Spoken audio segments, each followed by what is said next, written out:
Coming to the Kashmir, mini Switzerland of India అని పిలుస్తారు. కొన్ని లక్షల మంది విజిటర్స్ ఉన్నారు, ఇంక్లూడింగ్ ఫారినర్స్. 43K మంది విజిట్ చేస్తున్నారు. అంత డేంజరస్ ప్లేస్ లో అట్లీస్ట్ ఒక్క పోలీస్ కూడా లేదు. ఇవన్నీ స్వయంగా నేను చెప్పట్లేదు, విక్టిమ్స్ ఫ్యామిలీస్ అయితే క్వశ్చన్ చేస్తున్నారు. అందరూ హ్యాపీగా వీడియోస్ తీసుకుంటూ ఉన్నారు అండ్ గన్ షాట్ సౌండ్స్ కూడా వస్తున్నాయి. వాళ్ళు ఏదో సౌండ్ జస్ట్ నార్మల్ గా వస్తున్నాయని వాళ్ళు అనుకున్నారు. ఎవరు మాత్రం ఊహిస్తారు పాకిస్తాన్ అటాక్ జరుగుతుంది అని చెప్పి. సడన్ గా ఏదో మూవీ సినారియో జరిగినట్టు ఫట్ ఫట్ ఫట్ ఫట్ అని పేల్చేస్తున్నారు. ఒకతను జిప్ లైన్ రైడ్ చేస్తున్నప్పుడు వీడియో ఒకటి బయటకు వచ్చింది అండ్ అక్కడ జిప్ లైన్ చూసుకునే వాళ్ళు ఎవరైతే ఉంటారో తను అల్లాహు అక్బర్ అంటూనే ఉన్నాడు అండ్ తనకి గన్ షాట్స్ కూడా వినిపిస్తూనే ఉంది. అయినా కూడా ఒక్కరికి కూడా ఇన్ఫార్మ్ చేయకుండా, అక్కడ ఉన్న వాళ్ళని ఎవరిని అలర్ట్ కూడా చేయకుండా తను చూస్తూ ఉన్నాడు. ఏం తెలియనట్టే అక్కడికి విజిట్ చేసిన టూరిస్ట్స్ ని, విజిటర్స్ కి ఆర్ పోలీస్ కి ఎవరికి ఇన్ఫార్మ్ చేయలేదు. ఈవెన్ జిప్ లైన్ చేస్తున్నాడు, తనకేమైనా జరుగుతుంది అని కూడా తనకి కూడా ఇన్ఫార్మ్ చేయలేదు. అండ్ తన మీద మాత్రం పక్క యాక్షన్ అయితే తీసుకోవాల్సింది. ఆ వీడియోలో ఒక క్లిప్ చూడండి. ఇలా షాట్ చేస్తే వెనక్కి ఇలా గాల్లో ఎగిరి పడిపోయాడు. అసలు ఎంత దారుణంగా ఉంది అంటే ఆ వీడియో అసలు నమ్మబుద్ధి కావట్లేదు. ఆ వీడియో తీసే అతనికి he has no idea what's going down. కింద అటాక్ జరుగుతూనే ఉంది, పైన తనకి తెలియకుండా he's enjoying his zip line. Luck బాగుంది అనుకోవాలి, తనైతే బయటపడ్డాడు. ఒక ఆమె అయితే దారుణం, హస్బెండ్ అండ్ సన్ ఇద్దరిని చంపేశారు. ఇటు హస్బెండ్ లేడు, సన్ను లేడు, ఎవరి కోసం బతుకుతుంది ఇంకా తను? విక్టిమ్స్ ఫ్యామిలీస్ ని ఎలా ఓదార్చాలో కూడా అసలు మాటలే లేవు ఓదార్చడానికి. Vinay Narwal, navy officer, just ఒక 6 to 7 days అవుతుంది హనీమూన్ కోసం అని చెప్పొచ్చారు. తను కూడా టెర్రరిస్ట్ అటాక్ లో బలైపోయాడు. పాపం కొత్తగా పెళ్ళైన జంట 6-7 days అంతే ఎంజాయ్ చేద్దామని వచ్చి ఇంత ఘోరంగా సిచ్యువేషన్ వాళ్ళైతే ఫేస్ చేస్తున్నారు. తనైతే పాపం అసలు. Adil Hussain Shah, he's a hero అని చెప్పాలి. He's a Kashmirian. వచ్చిన టూరిస్ట్స్ ని కాపాడుతూ తనైతే టెర్రరిస్ట్ అటాక్ కి అయితే గురయ్యాడు.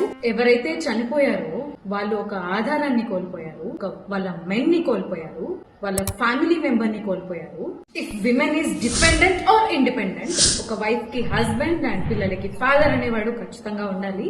అండ్ ఆ లోటుని వాళ్ళు ఎప్పటికీ ఎవ్వరూ తీర్చలేరు. వాళ్ళందరూ వాళ్ళకి ముఖ్యమైన వ్యక్తిని అయితే కోల్పోయారు. చనిపోయిన వాళ్ళ ఫ్యామిలీ మెంబర్స్ డెడ్ బాడీస్ మీద పడి ఏడుస్తున్నారు. పోతుంది అసలు. ఇలాంటి సిచ్యువేషన్ మళ్ళీ ఎవరికి రాకూడదు. పాపం మగవాళ్ళు. Why only men all the time? Why only men? వాళ్ళు ఏం పాపం చేశారు? పాపం కదా, చాలా ఇన్నోసెంట్ వాళ్ళందరికీ ఏం తెలియదు. శుభమ్స్ వైఫ్ వన్ లాస్ట్ టైం తన హస్బెండ్ షర్ట్ ని వేసుకొని వాళ్ళ హస్బెండ్ డెడ్ బాడీ దగ్గర కూర్చొని ఏడుస్తుంటే అసలు చాలా బాధేస్తుంది. పొలిటీషియన్స్ కి, విఐపీస్ కి పెద్ద పెద్ద సెక్యూరిటీ ఉంటుంది. What about common lifes? What about common people? Is our life worth nothing? Live లో వాళ్ళ పార్ట్నర్స్ ని కళ్ళ ముందే గన్ షాట్ చేసి చంపేస్తుంటే వాళ్ళు ఏం చేయలేక, వాళ్ళకి అక్కడ అసలు ఏం జరుగుతుందో కూడా తెలియకుండా, క్లూలెస్ అయిపోయి అసలు ఎలా కాపాడాలో కూడా తెలియకుండా ఏడుస్తుంటే ఎంత ఘోరమైన సిచ్యువేషన్ అసలు. లైఫ్ లో వాళ్ళు అసలు మర్చిపోతారు ఆ సిచ్యువేషన్.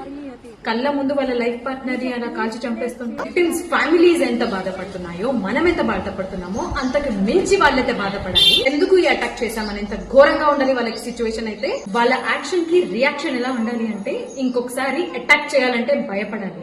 అంత ఘోరంగా ఉండాలి వాళ్ళకి situation. In blink of I, కన్ను ఇట్లా రెప్ప మూసి తెరిచేలోపు హ్యాపీగా ఉన్న సిచ్యువేషన్ మొత్తం భయంకరమైన సిచ్యువేషన్ లోకి మార్చేశారు పాకిస్తాన్ వాళ్ళైతే.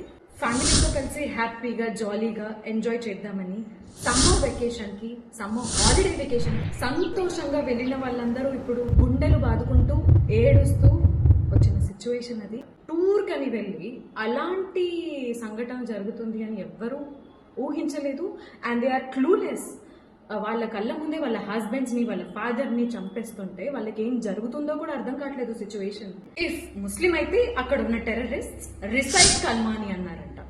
రిసైట్ అంటే రిపీట్ లౌడ్. కల్మా ఇస్లాం లో ఒక ముఖ్యమైన భావన. ముస్లిమ్స్ అయిన గాడ్ అల్లా ఒక్కడిని నమ్మి ఉండాలని అండ్ ముస్లిమ్స్ అందరికీ కల్మా గురించి తెలుసుకోవాలి అండ్ పాటించాలి అని వాళ్ళు భావిస్తారంట. అండ్ కల్మా అంటే 6 కల్మాస్ ఉన్నాయి. కల్మా అంటే నాకు కూడా తెలీదు. ఆఫ్టర్ ది సిచ్యువేషన్ నేను సర్చ్ చేశాను. మళ్ళీ మీరు కాశ్మీర్ పహల్గామ్ కి విజిట్ చేయాలంటే మీరు ఖచ్చితంగా కల్మా అంటే ఏంటో తెలుసుకొని వెళ్ళండి. ఎందుకంటే చావు ఎప్పుడు ఎలా వస్తుందో తెలియట్లేదు. అలా ఉంది సిచ్యువేషన్ అక్కడ.